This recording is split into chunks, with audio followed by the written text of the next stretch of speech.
I have another bathroom to do here, and this is all the tile that's going to go in this bathroom. Some ceramic, some glass tile, different widths and different lengths, and then some agglomerate tile for the floor and some river rock for the shower floor.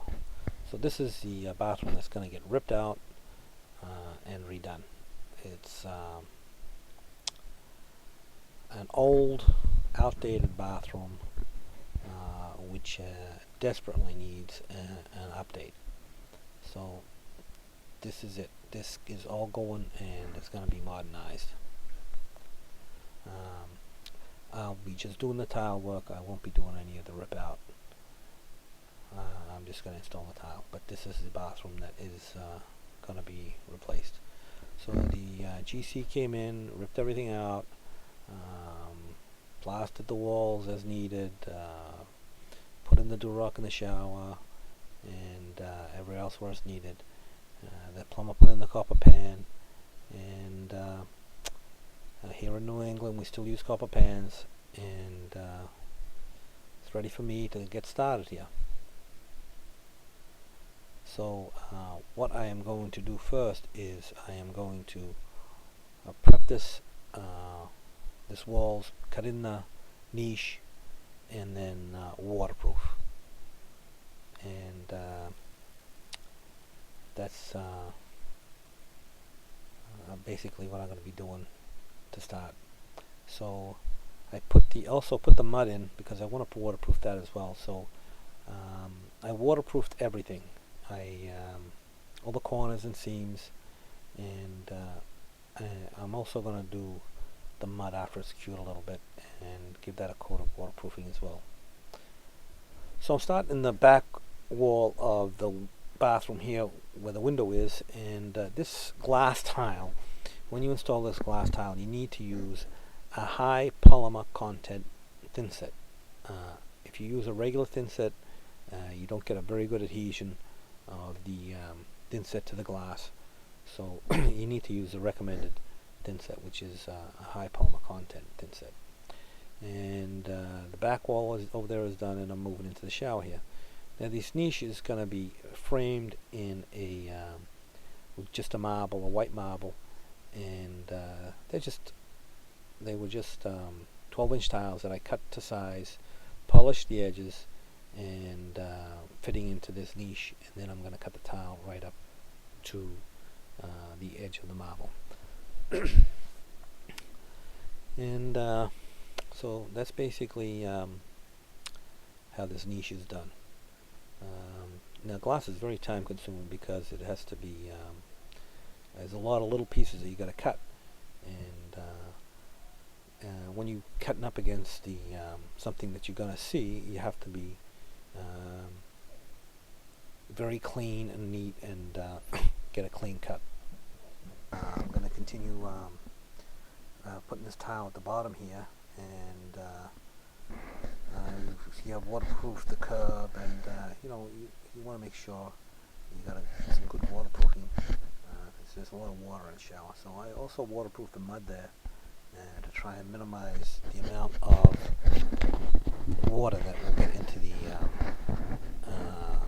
base there, and water does get into the under the into the copper pan.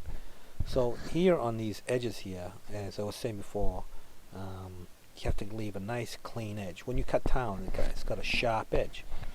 So in this case here, I didn't want to put a Schluter metal on it because I thought it would detract from the overall look of this tile. So what I ended up doing was cutting all the tiles to size, and then polishing every one of those edges to get a fairly good, decent clean edge. And that is very time consuming. So basically all the glass is done. Now we got to do put the ceramic in, and I had to cut all around this vanity here. I wanted to leave the vanity out and then put the glass on and put them on top of the glass, but that wasn't going to work out just because of the way the vanities were. Now this edge here is got just like 6 inches of glass, but these two side walls were all supposed to have ceramic in it. So when I was cutting the corners over there on the up against the walls, I wasn't quite as clean and precise as it was supposed to be, because those edges were supposed to be covered originally. So I ended up putting a vertical strip of glass, the narrowest one there, all the way up, just to clean up that edge, and it looks pretty good. So that worked out all right. So anyway, I got all this tile up here and in a running bond pattern, and the next thing is the ceiling, and I'm going to continue that same pattern all the way around the ceiling. So it looks like that those corners are folded, and so that's basically what I was doing with this tile. And the edges of the tile, they had a bullnose, but the lines on the bullnose was running the wrong way. So instead of using the bullnose, we used a Schluter edge on this tile here, so that you don't get that vertical lines when all the other lines are horizontal. So, but that's basically the whole bathroom. Glass is all done. The ceramic is all done. Those are those polished edges that I was telling you about. And so when the GC comes back, he'll have to put some trim around this window here, and so that's all going to be cleaned up as well. So this is the river rock that I installed on the shower floor, and what I did was I cut the whole perimeter of the river rock, so you get a nice clean line all around the edges. Because if you don't do that, because there's a lot of big grout spaces between the river rocks, and when you put up against the wall, you get those big spaces at the wall. So just cut that whole edge, so it'll be nice clean. And this is Durock that I'm putting on the floor here. Thin set, modified thin set, and then you nail it down with roofing nails, or you screw it down with galvanized screws, but you got to make sure they're galvanized fasteners. And this stuff is in an agglomerate tile. It's very thin, and it's more flexible than a regular tile. So Schluter was not a good choice for this. The Dietra was not a good choice for this tile. So instead we used Hardy Backerboard, and that's a long threshold there. That's 47-inch between the door frames there, so that's a long 4-inch threshold. And we got the matching threshold on the shower curb. So that's glass tile on the walls with some ceramic in the shower, and agglomerate tile on the floor, and river rock on the shower floor. And now I'm just grouting, and just white grout all the way around, and this is where all the tile work comes together.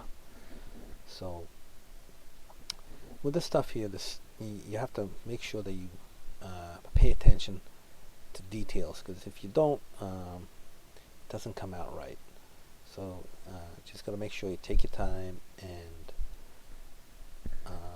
just do it right.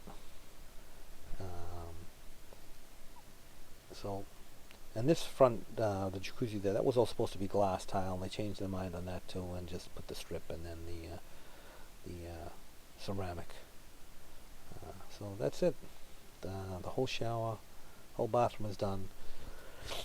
Plumber come in, put all the discussions on, the bidet, the toilet, put the plumbing in the shower and on the vanities, and the glass door guys will come in, put the glass in for the door, and the carpenter will come in, put the trim around the window, and any baseboard that's needed, and this bathroom will be completely done. Just a little painting, and that's it. So that's another bathroom.